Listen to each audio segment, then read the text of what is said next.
Hello students, अभी तक हमने पढ़ा है 2 से लेकर 11 तक के नंबर्स की डिवाइजिबिलिटी को कैसे टेस्ट करते हैं। अब आज हम सीखेंगे कि आगे जो बड़े डिजिट्स होते हैं आफ्टर 11 उनकी डिवाइजिबिलिटी को कैसे चेक करते हैं। तो पहले हम 3 के मल्टीपल्स को ले लेते हैं, जैसे 12, 15, 18, 21, 24 एंड 30। ओके, तो 12 का फैक्टराइजेशन 15, 18, 21, 24 एंड 30। 12 का फैक्टराइजेशन होता है 2 6 जा 12 या फिर 3 4 जा 12। 15 का होता है 3 5 जा 15। 18 का होता है 2 9 जा या फिर 3 6 जा। 7 का होता है 3 7 जा 21। 24 का होता है 3 8 जा 24 या फिर 4 6 जा 24। 30 का 2 15 जा या फिर 3 10 जा।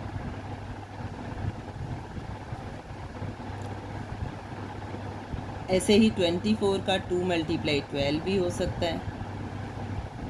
अब हम जब इन डिजिट्स की डिवाइजिबिलिटी को चेक करते हैं तो कौन से फैक्टराइजेशन की हेल्प से करें कि इसकी डिवाइजिबिलिटी हम इजीली चेक कर पाएँ। तो जैसे 12 है, इसका होता है 2 6 जा 12 एंड 3 4 जा 12। अब अगर हमें 2 की डिवाइजिबिलिटी भी चेक करना आता है और 6 की डिवाइजिबिलिटी भी चेक करना आता है, लेकिन क्योंकि 2 और 6 दोनों 2 की टेबल में आते हैं, इसलिए अगर हम 2 और 6 की डिवाइजिबिलिटी चेक करके ये बताएं कि ये 12 से भी डिवाइजिबल है तो वो रॉन्ग होगा। वो ज़रूरी नहीं है कि डिवाइजिबल हो। क्यों? क्योंकि 2 और 6 दोनों 2 की टेबल में भी आते हैं।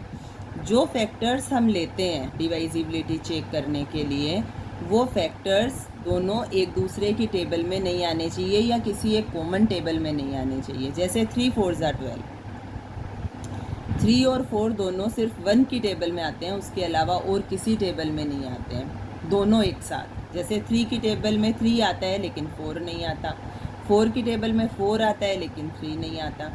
इसलिए हम फैक्टर्स वो लेते हैं जिन फैक्टर्स का कॉमन फैक्टर 1 होता हो। जैसे 2 और 6 है, इनका कॉमन फैक्टर क्या होता है? 2 होता है, लेकिन 3 और 4 का कॉमन फैक्टर 1 होता है। 15 है, इसका तो होता ही 3 5 जा ही है। 18 है, इसमें 2 9 जा भी हो सकता है और 3 6 जा भी हो सकता है, लेकिन 2 9 जा 18, तो 2 9 जा 2 और 9 जो दो फैक्टर हम ले रहे हैं, इन दोनों का कॉमन फैक्टर 1 होता है। जबकि अगर हम 3 6 जा 18 लेंगे तो 3 6 जा 18 में 3 और 6 का कॉमन फैक्टर 3 होता है, इसलिए 3 और 6 को हम नहीं ले सकते। फिर 21, तो उसका तो 3 7 जा ही होता है। 24, अब इसका जैसे 3 8 जा 4 6 जा 24, 2 12 जा 24, बहुत सारे फैक्टराइजेशन होते हैं, तो हम कौन सा लेंगे? 3 8 जा। 3 और 8 का कॉमन फैक्टर क्या होता है? 1। 4 और 6 का कॉमन फैक्टर क्या होता है? ये दोनों 2 की टेबल में आते हैं, इसलिए 4 और 6 को हम फैक्टराइजेशन को हम डिवाइजिबिलिटी चेक करने के लिए नहीं ले सकते। 2 12 जा 24, तो ये दोनों का भी कॉमन फैक्टर क्या है? 2। 2 1 जा 2, 2 6 जा 12, इसलिए इसको भी हम डिवाइजिबिलिटी चेक करने के लिए यूज़ नहीं करेंगे। फिर 30, इसका 2 15 जा और 3 10 जा। अब अगर 2 15 जा लेते हैं तो हालांकि इनका कॉमन फैक्टर 1 है और इनका भी कॉमन फैक्टर 1 है, लेकिन इसके लिए हमें 2 की डिवाइजिबिलिटी चेक करनी पड़ेगी और फिर 15 की भी हमें नहीं आती, तो हमें 15 के लिए 3 और 5 दोनों की डिवाइजिबिलिटी चेक करनी पड़ेगी। यानी अगर हम ये फैक्टराइजेशन लेंगे तो हमें 2 3 और 5 ये 3 डिवाइजिबिलिटी चेक करना पड़ेगा। लेकिन अगर हम 3 10 जा 30 लेते हैं तो हमें जस्ट 3 और 10 दो ही डिजिट की डिवाइजिबिलिटी चेक करनी पड़ेगी। So it depends on you कि आपको कौन सा वे ईजी लगता है। First example 5436 by 12। अब 12 के लिए क्या कंडीशन होती है कि वो या तो वो 3 से भी डिवाइड होना चाहिए और 4 से भी डिवाइड होना चाहिए। अब आपको कंडीशंस याद करनी पड़ेगी। 3 की डिवाइजिबिलिटी कैसे चेक करते हैं? दी हुई फिगर के सारे डिजिट्स का सम कर देते हैं। 5 + 4 + 3 + 6 और सम क्या आएगा? 5 and 4 9, 9 3 12 and 6 18। अब 18 जो है वो 3 से डिवाइजिबल है, तो ये तो हमने चेक कर दिया कि ये बाई 3 डिवाइजिबल होगा। ठीक है, डिवाइजिबल बाई 3। अब 4 की डिवाइजिबिलिटी कैसे चेक करते हैं? 4 की डिवाइजिबिलिटी चेक करने के लिए लास्ट के 2 डिजिट्स जो है वो 4 से डिवाइड होने चाहिए, मीन्स 36 डिवाइड बाई 4 होना चाहिए। तो 9 हो रहा है डिवाइड, यानी कि डिवाइजिबल बाई 4। ये कंडीशन भी पूरी हो गई।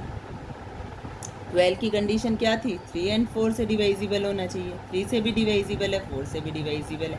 इट मीन्स 5436 जो है वो 12 से डिवाइजिबल होगा। आ गया समझ में? नेक्स्ट अब हम देखेंगे 8,73,215।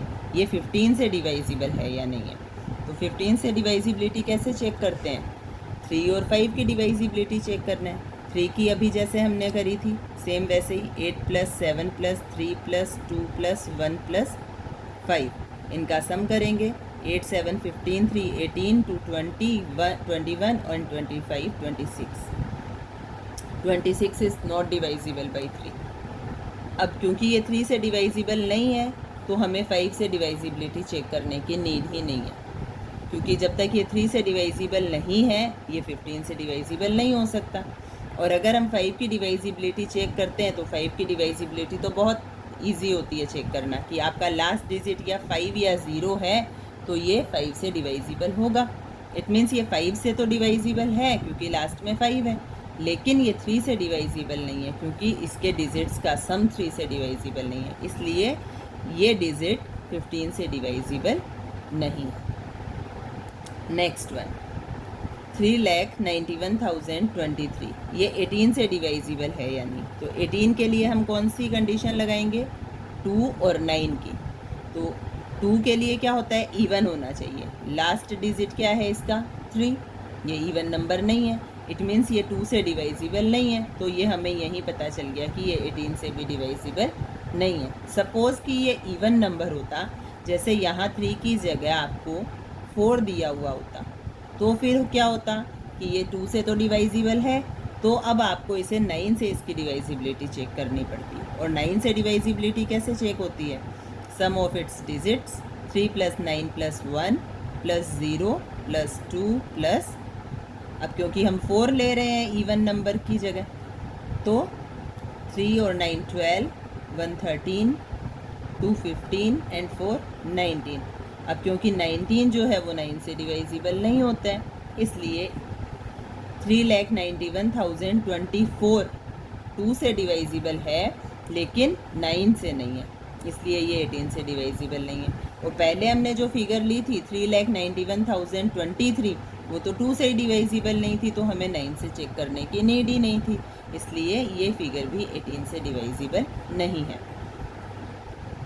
सेम इसी प्रोसेस से हम और भी डिवाइजिबिलिटी चेक कर सकते हैं। जैसे 21 का करना है तो आप 3 और 7 दोनों की चेक कर लीजिए, जो मैं अपने पिछले वीडियो में आपको सिखा चुकी हूँ कि 3 की डिवाइजिबिलिटी कैसे चेक करते हैं और 7 की कैसे चेक करते हैं। सेम प्रोसेस हम 24 में लगाते हैं कि 3 से डिवाइजिबिलिटी चेक करिए और 8 से डिवाइजिबिलिटी चेक करने के लिए लास्ट के 3 डिजिट से 8 से डिवाइड होने चाहिए।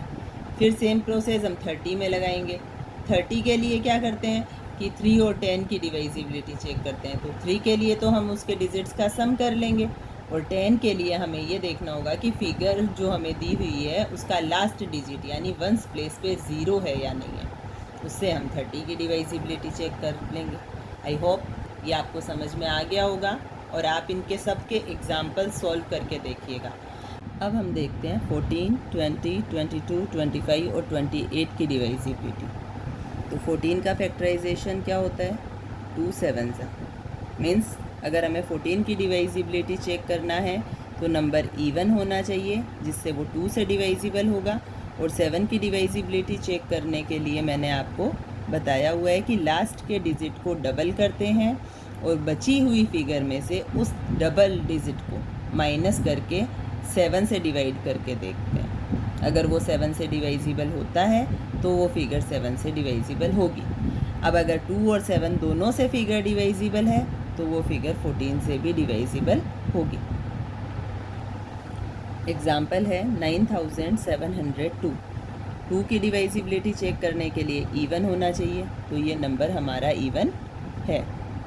अब 7 से डिवाइजिबिलिटी कैसे चेक करेंगे? तो 7 के लिए लास्ट डिजिट को डबल करेंगे, मीन्स 2 2 ज़ा 4, और जो बचा हुआ डिजिट होता है हमारा, यानी कि 2 को छोड़ देंगे, बचा क्या 970, उसमें से 2 के ट्वाइस को यानी 4 को माइनस करेंगे, तो आया हमारे पास 966। अब देखेंगे कि 966 जो है वो 7 से डिवाइजिबल है या नहीं। तो 7 1 जा 7, 2 आया, ऊपर से 6, 7 3 जा 21, 5 ऊपर से 6, 7 8 जा 56। मीन्स ये नंबर जो है वो इवन भी है और 7 से डिवाइजिबल भी है, इसलिए ये फिगर 14 से डिवाइजिबल होगी, डिवाइजिबल बाई 14। क्लियर? नेक्स्ट 20 की डिवाइजिबिलिटी कैसे चेक करेंगे? तो 20 की डिवाइजिबिलिटी चेक करने के लिए last digit means ones place 0 होना चाहिए, वंस प्लेस पे 0 होना चाहिए, और जो 10th डिजिट होता है मीन्स सेकंड लास्ट डिजिट वो इवन होना चाहिए। जैसे एग्जांपल देख लेते हैं 5830। अब लास्ट डिजिट यानी वंस प्लेस 0, तो ये 0 है, लेकिन 10th डिजिट इवन होना चाहिए, और इसमें 10th डिजिट है 3 जो कि ऑड नंबर होता है, इसलिए ये 20 से डिवाइजिबल नहीं है। सेम प्रोसेस 519800, लास्ट डिजिट 0, तो ये ones place first condition complete हो गई। अब सेकंड 10th डिजिट इवन होना चाहिए, तो 0 is an even number, it means it is divisible by 20।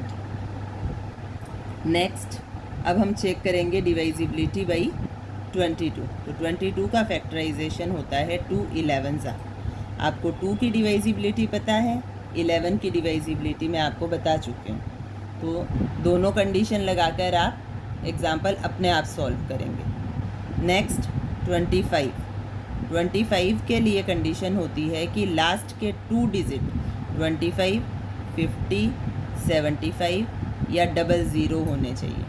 अगर ये चारों में से कोई फिगर होती है तो वो दी हुई फिगर 25 से डिवाइजिबल होगी। जैसे 9875, लास्ट के 2 digit 75, it means it is divisible by 25। अगर आपको दिया है 3820, लास्ट के 2 डिजिट 20, क्योंकि 25, 50, 75 या 00 में से कोई नहीं है, इसलिए ये 25 से डिवाइजिबल नहीं है। नेक्स्ट 28 से डिवाइजिबिलिटी कैसे चेक करते हैं? 28 का फैक्टराइजेशन होता है 4 7 28।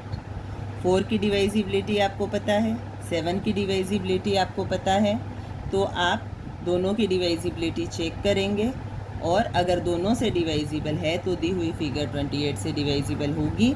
अगर दोनों में से किसी एक से भी अगर वो डिवाइजिबल नहीं है या दोनों से ही डिवाइजिबल नहीं है तो वो 28 से भी डिवाइजिबल नहीं होगी। इसी तरह आप आगे के डिजिट्स को भी फैक्टराइजेशन करके उनकी डिवाइजिबिलिटी चेक कर सकते हैं। आई होप आपको ये वीडियो समझ में आ गया होगा। अगर हेल्पफुल लगे तो लाइक कीजिएगा, कोई प्रॉब्लम हो तो कमेंट कीजिएगा। I will try to solve your problem. Thanks for watching.